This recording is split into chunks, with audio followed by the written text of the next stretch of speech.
Hi there. I'm with my friend Willow Pryor. Now, Willow and I have known one another for 10, 15 years, something like that. Willow is one of these wonderfully sort of shamanic types in my world. She holds various spaces and flows very seamlessly between them. Willow's had her nose in my book on Neohumanism, Yearning and Becoming, and she's going to interview me about some of the things that arose for her.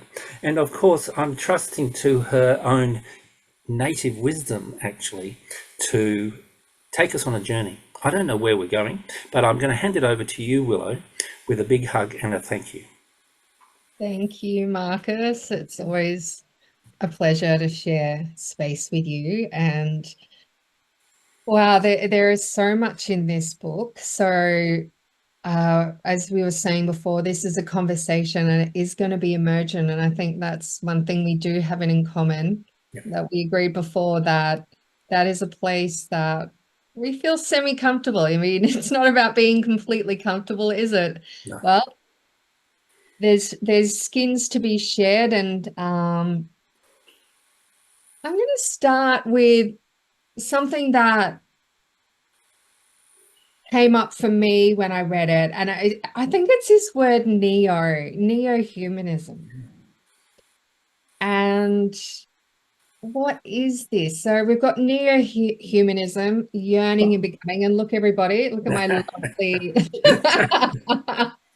my little yeah, I was saying to Marcus, I went through this book about a few months ago, but I wanted to refresh, and I came up with a few questions. And look, in that process, I have managed to lose those glasses again, but I'm grab them. Neo does cause some kind of cognitive issues for people. Because, of course, you get neo-Nazis and so on. So we've got a whole bunch of neoliberals. And suddenly, what's this neo-humanism stuff? Well, essentially, if you think about the movie The Matrix, Neo in The Matrix is called Neo because he's new, which is what in Greek Neo means.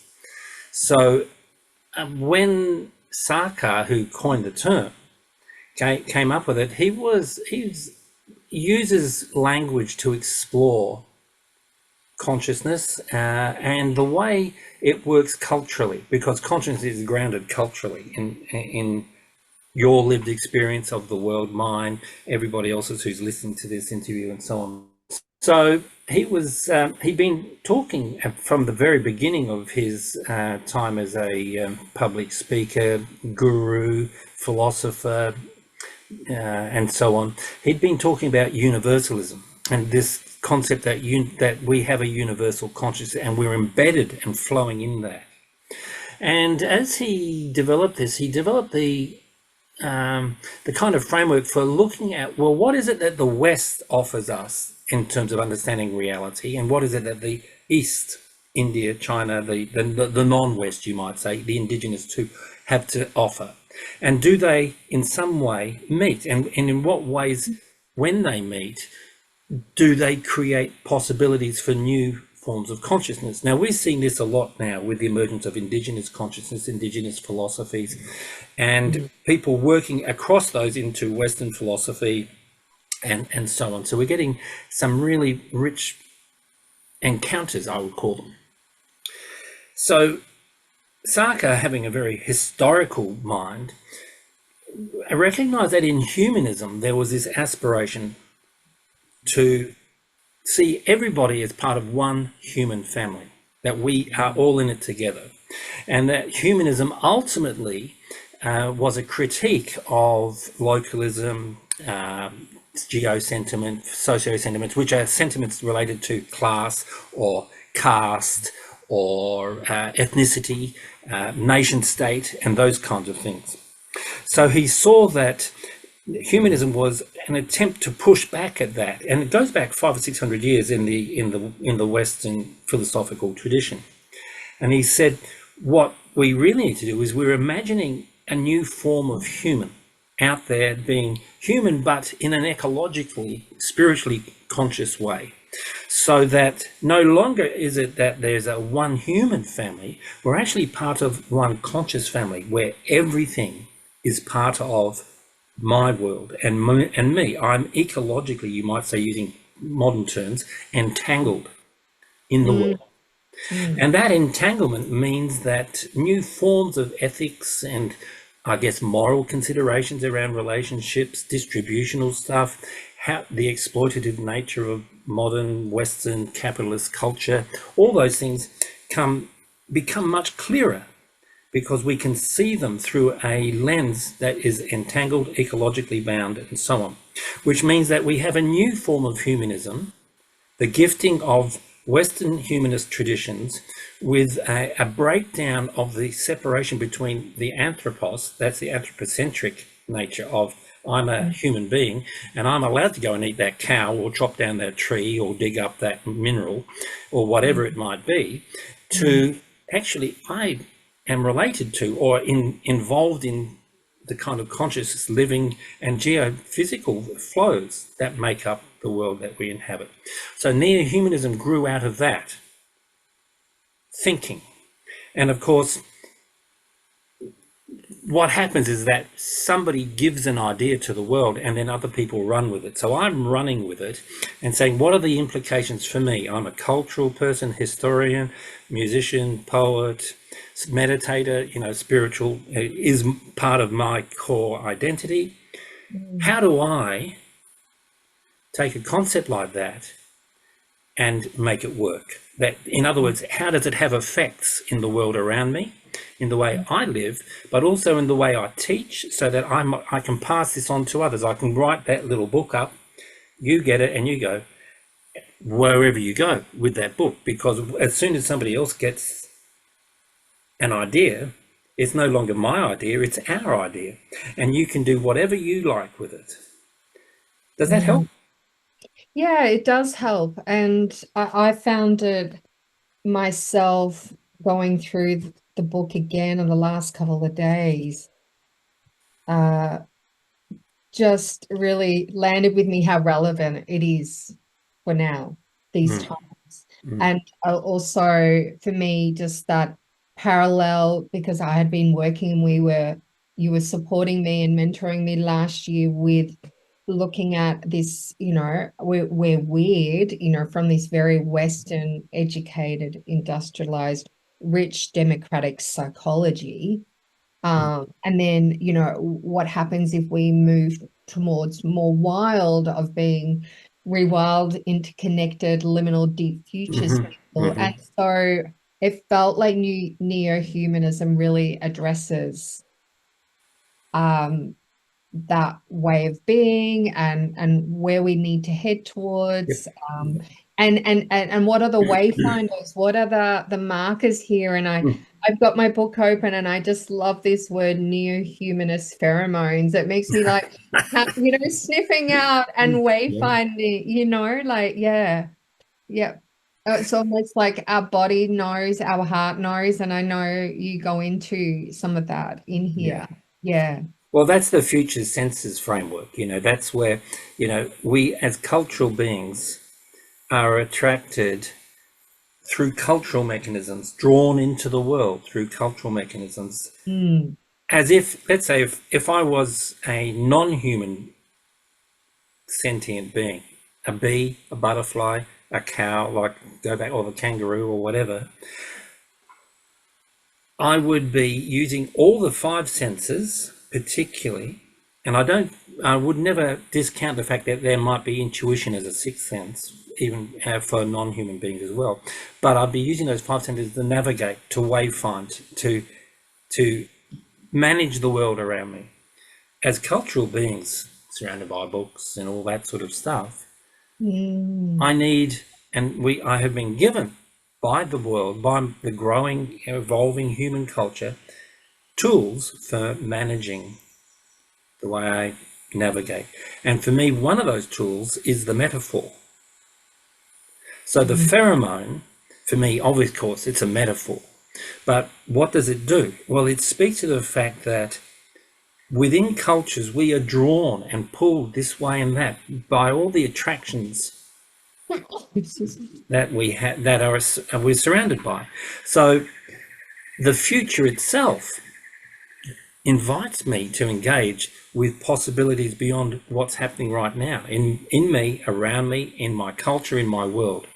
So the future is emitting certain kinds of pheromones. Now, pheromones are neither good or bad. You know, obviously pheromones, we often think of them in terms of sexual attraction and so on. But beyond that, pheromones are what mushrooms and flowers emit. They are they're attracting certain things, but also fear, terror, anxiety. These are pheromonal biological products as well. They're hormonal, and anything that's hormonal is excreted on our skin, our breath, you know, our whole. And of course, if you're thinking spiritually, we're also projecting a vibe, you might call it. I love that word, the vibe. But you know, we are projecting these things into the world, so we can attract fear and anxiety, or we can attract optimism, hope, and so on. Yeah, beautiful. And there are so many places we could go from there. But I'm going, you know, what is drawing me? What is the pheromone Or in the driving seat. Yeah, pulling me forward right now. So fortunately, I know where to go and what's calling me in, and I think it speaks to that yearning, you know, and also why yearning is so important at a time when there is so much change happening. I actually, and what's speaking to me right now, I actually in the article that I wrote, Wild Feminine Futures, Oh, because it leads us back to ruins of the future. The liminal can ignite longing, the sense that calls us into the world and fundamentally involves a spiritual urge towards connection. So perfect. yeah, let's sort of, because there are so many wonderful chapters in this book, and I do really want to make our way back to that sort of education and Okay. why but right now let's move towards the ruins and the pheromones the ruins give off Yeah. and why accessing yearning and longing is so important of this time when it's so easy. And you know, I want to say individually, but it's never individually. Like I'm very much reminding myself right now and those around me that whatever pain I may be experiencing Yeah. or others are experiencing, this is a collective. The pheromones are in the culture. Yeah. They're in the culture. And I know that there are 5 senses that you've outlined in this article. It's navigating the ruins of the future. But yeah, let's focus on why yearning is such a powerful one at this time. Yeah.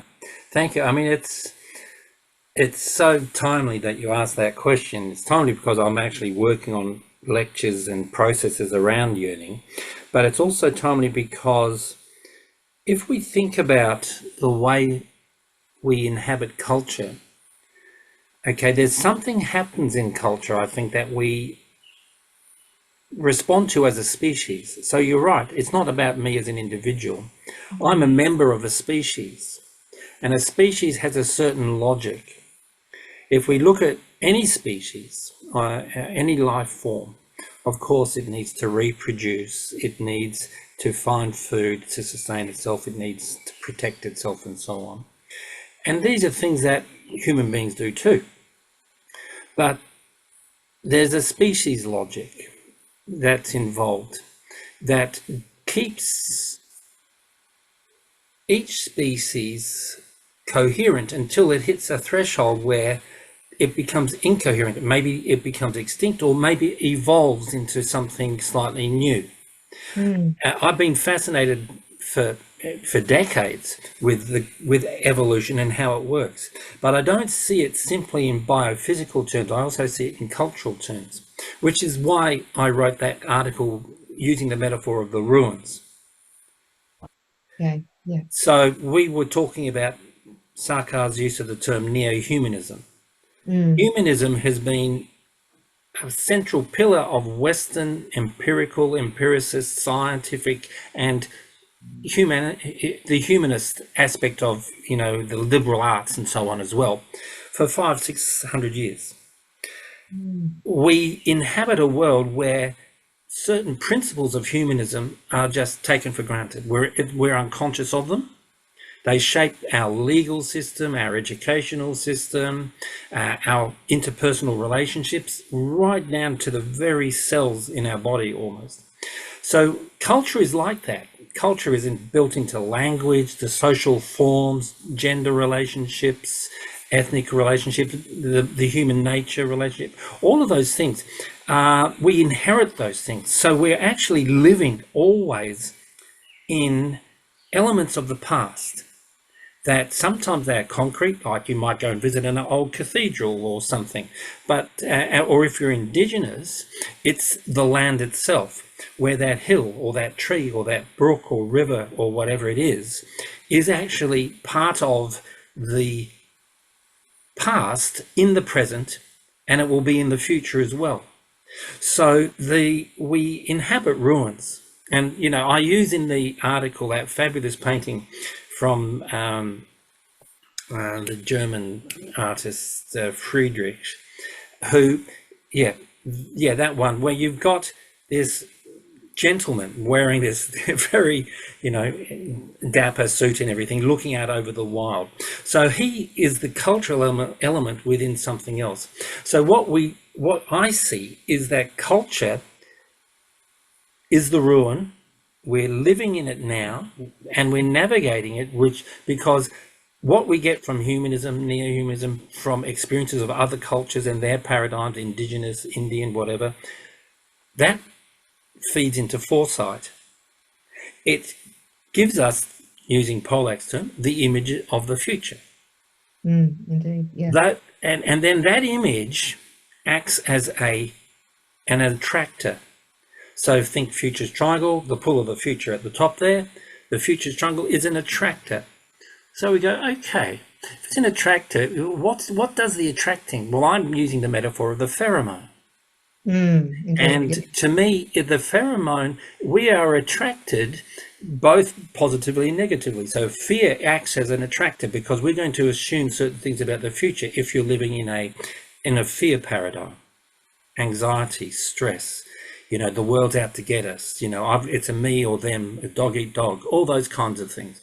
Or it's something that calls us to actually respond to the best of our human beingness to that.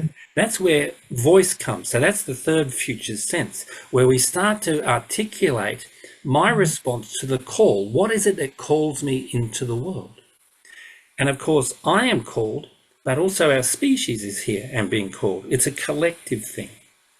We're so deeply entangled. And if we start building and honoring our voice, what happens? Well, you become optimistic. Optimism is a muscle, it's a verb. It's something we do if you're conscious of it. Otherwise, it could be pie in the sky, sort of ostrich with your head in the sand, sort of, you know, and denying the world. No, the kind of optimism I'm thinking about is the optimism that takes us into the world constructively. And we build the world in the image of what we're called to. The world is more loving. It's trusting. It's also generative and creative. It's mysterious. These are the things that I think human beings ultimately yearn for. As a species that have become cultural, we became cultural because the physical senses were not enough. Something was happening with the hominids over the last few million years. Not just human beings, Homo erectus, Homo neanderthalis, you know, we have so many hominid cousins, and they've all kind of conflated, and it looks like we've come out as the winners, but it's not so much that. It's more that we absorbed elements from one another and have become this Homo so-called sapiens. There's not much sapiens around necessarily. That means wisdom, but you know, we do our best, right? Yeah. So the yearning then is like the thread that runs through that whole process, and it is what, to me, is ultimately the generative force within evolution, cultural evolution particularly. But I would say, because I'm quite interested in the work of Lamarck, who was a peer, who was working at the same time as Darwin, who talked about what attracts us leads to certain biological outcomes as well. So he saw the giraffe's neck stretching because it wanted to get further and further up the tree, sort of thing. Kind of a crude way of understanding it, but it's still about yearning. If you want something, you know, as a species level, then things will start to happen. That's the way I kind of see it. So I'm seeing it as a poet. I'm seeing it as a creative, intoxicated with mystery kind of guy, and I'm trying to anchor it in obviously an academic kind of space to say, no, it's not just me making some story up. There's huge amounts of evidence all over the place for the power of these senses in shaping the way we navigate the world, and particularly the incredible centrality of yearning. It energizes everything. Yeah, yes. That just came to me then, and I was like, so where does, because I know you've used a lot and you talk about in this book, you know, how activating our senses, learning, understanding. I'm going to read a little section here that's in this article, and it talks about, you know, a trigger for emergence and the swarming of possibilities and of life-affirming action. And you say, I use dance as a way to unleash the energy of individuals and groups. For me, to move our bodies as part of future activities is to hack the codes that bind us and hold us in ruins that are not of our own making. Mm. So you go on to say, as beings who inhabit the ruins of the future, it is easy to feel lost, disoriented, and vulnerable. In my work, I first seek to get people back into their bodies. Mm. After all, it is our bodies who do much of the heavy lifting in the world. It is our bodies that carry the wounds, emotional, spiritual, ethical, that then manifest as illness and decline as we age. And then you go on to sort of posit that, you know, in a more sort of collective, dominant, you know, conditioning. And you know, it really sort of is why these future senses are so important. And how I suppose, yeah, what comes for me is like, well, how do we activate them? You know, whether that be through storytelling, whether that be through dance or embodied practices, much more able to. I think, yeah, this is not exactly from your book, but yeah, we can not only overcome the conditioning to just follow the map, but as this is from my article, but as Bussey suggests, to also play with it, to dance for the aliveness, the meaning making, and the co-creation that this framework offers us as a path towards shedding old skins and liberation. You know, that sense of being liberated and shaking off these ruins. I mean, to go back to that very first statement about dance, I use dance, one, as a metaphor. So we dance with ideas, we play, and so on. But I also very seriously engage with dance physically. I'm part of a movement called Interplay, which gives me a whole bunch of tools which have been crafted and tested over decades now. And of course, like we were saying before, with any idea, as soon as the idea reaches somebody else, it takes on a new form, you might say. So I play with interplay in certain ways that are very much linked to that description of challenging or hacking conditioning.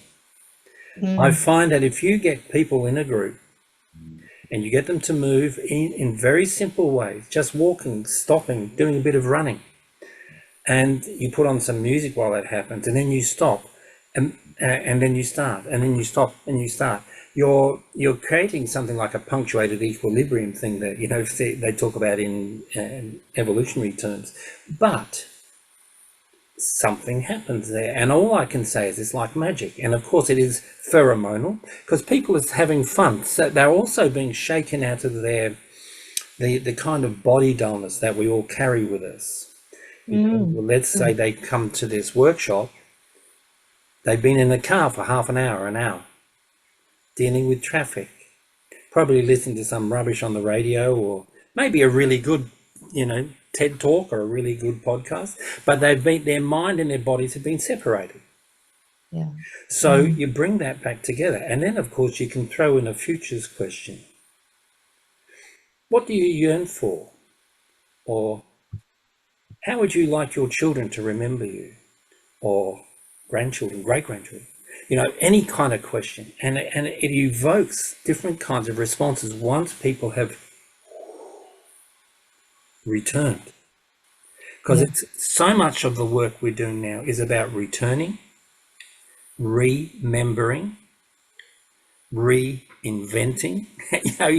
That little bit is really very, very important. So rewilding.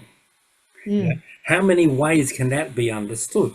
Of course, multiple ways, because the context in which we talk about rewilding or re-educating or remembering always varies. So that means, what are we called to do, Willow? How do we respond to that call? And I'm thinking in terms of, that there are different forms of, we're all wired to respond differently to that call. Some people, are going to fight for human rights. Other people are going to fight for nature. Other people are going to meditate. Other people are going to create beautiful art or music, or maybe really angry art, punk type stuff, the rage that was in punk in the 1990s and so on. That was, so these are all legitimate ways, but we're called differently. Yes, and if we bring it back to that neo-humanism perspective, I loved actually your prologue, Catching Fire, a neo-humanist love story. But, initially you spoke of neo-humanism is really relational. And I think because this narrative of that only the intellect is of value, not the embodied wisdom, then it's coming from the head. But when we understand that, well, we also, it's not only about relationships, but internal relationships. When we reconnect and we have a relationship, when we relate to our whole being and our body and activate it in whatever way is possible, then we're activating and being able to come back to that love. You say we are because of others, the human, the non-human, and even the inanimate. We exist only in relationship. Our becoming is relational in nature, and so that is externally but also internally. We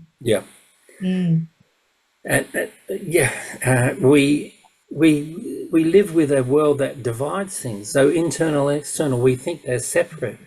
Yes, exactly. It's a total illusion. Point taken, it's like, yeah.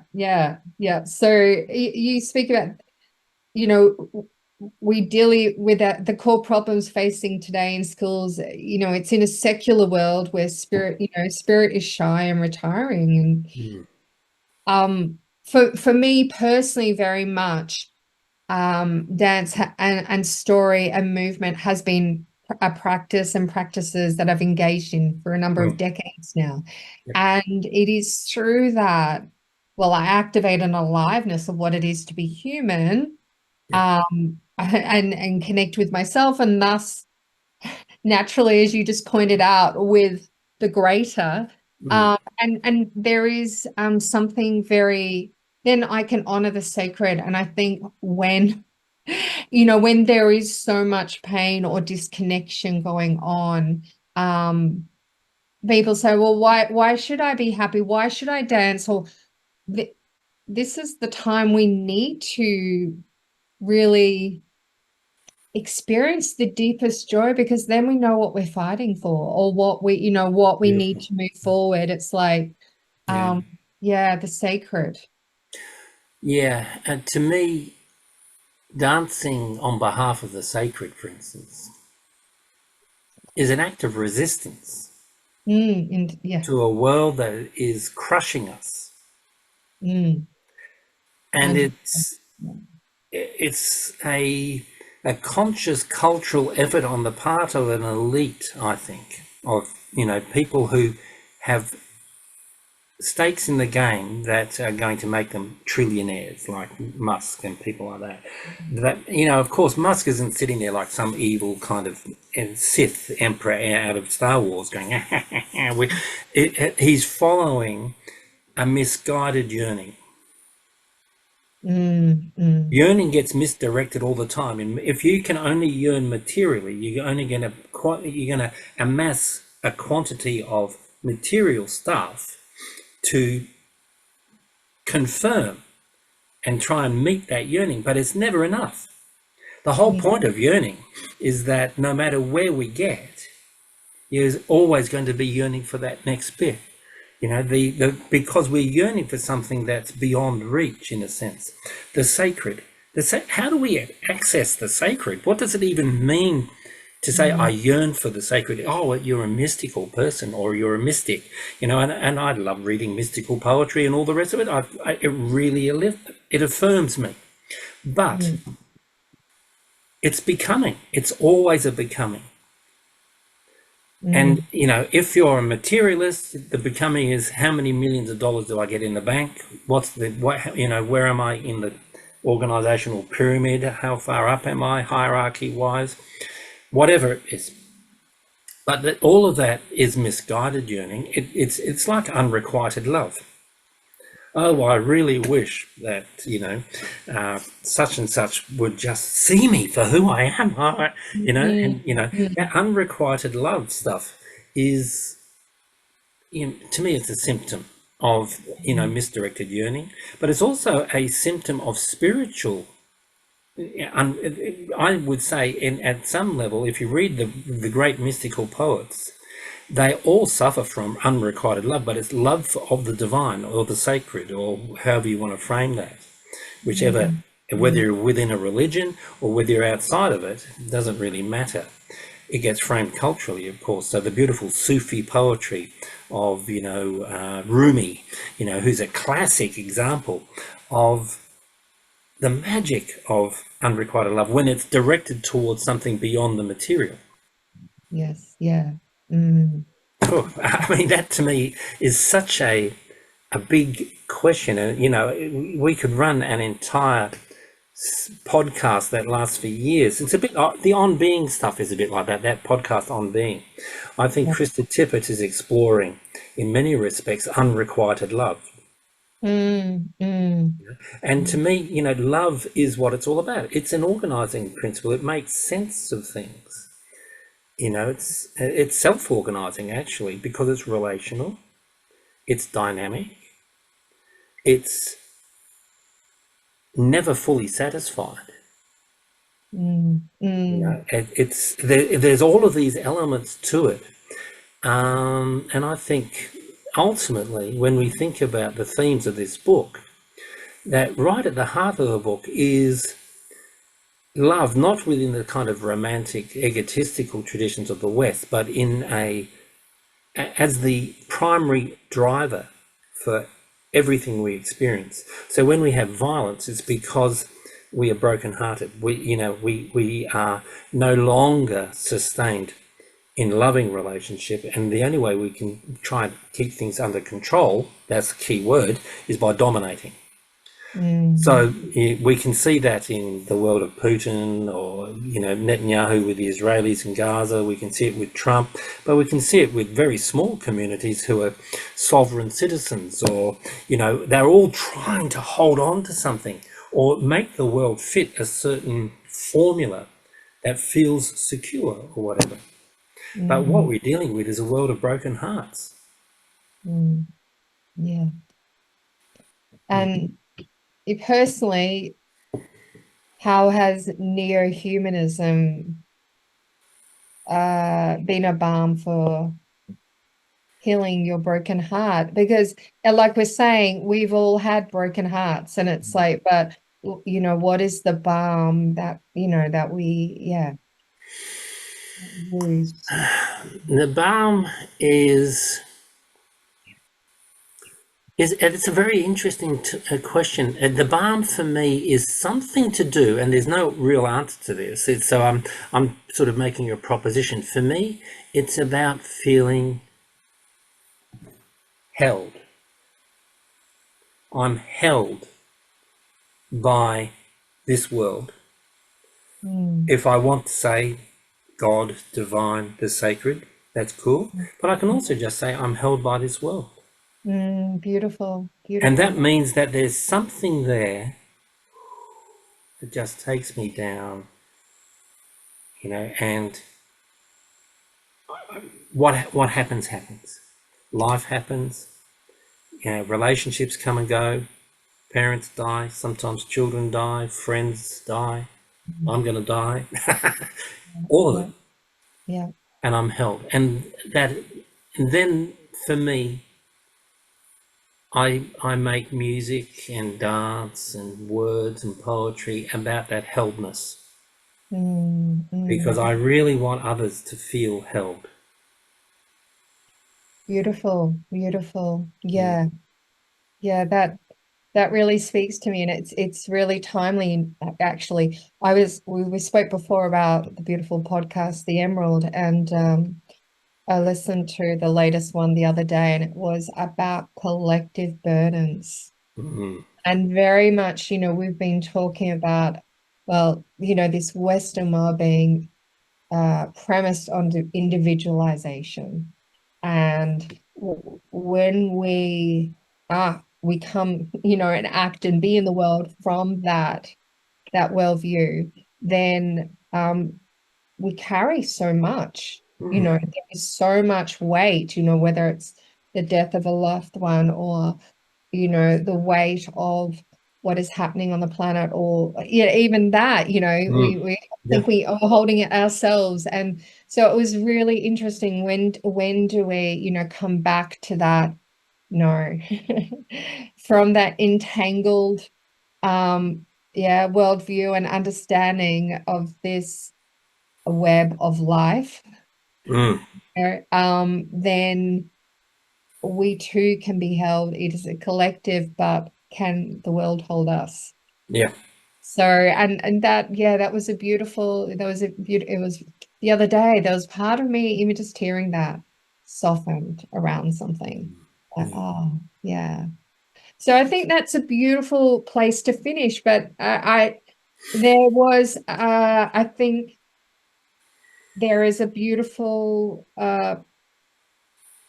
page that you need to read. Yes. You mean I have to find a copy of my book? Can you find it? I've got there it is. What page do you want me to look at? And we'll finish with the reading. It's a hard choice, and now I'm going, well, maybe I'll let you decide whether it is. I was going to say I have a secret place. The poem. Yes. What page is that on, Willow? That is just for full references, so 184. Down the back here, okay. It's probably a good one, actually. Yeah. It's quite long. You ready, everybody? I want to thank you first, Willow, because what we'll do for dramatic effect, I'll read it and then we'll just end with silence.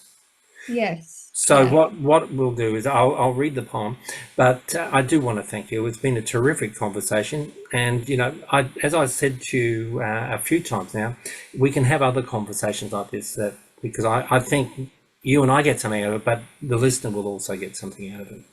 Yeah, I agree. I think, look, there's still a couple of tags, particularly around education. So thank you very much, Marcus. It's been really rich. And yeah, I'm honored to have this conversation with you. And it may also, just to anyone who may be listening, maybe this be an opportunity to get comfortable, just to put your pen down if you've been doing dishes, if you've been driving a car. Yep. You may not be able to stop, but if you can, let this sink in a little bit. It's a beautiful poem and there's a lot of richness in there. May it be a balm for your day. Thank you. Thank you, Willow. Okay. So, I have a secret place. Delight, pure and simple. Delight in skin and touch and breath. Delight in the sense of being in the world, crafted from it and falling ever into it. Delight in knowing this is like falling in love. Each time unique, yet always falling, always the knowing. Ah, yes, this is me falling again. The excitement of the fall and the grace that comes, the grace of witnessing and memorializing, the grace of being in it up to the neck, the certainty that this is real and yet always the falling into and beyond, the sense that tells me this is real. No understanding at the heart of that understanding. No knowing at the heart of knowing.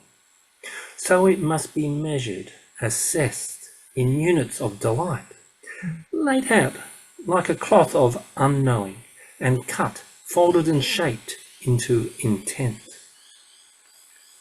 Held close so as not to be lost, a suit of being and becoming.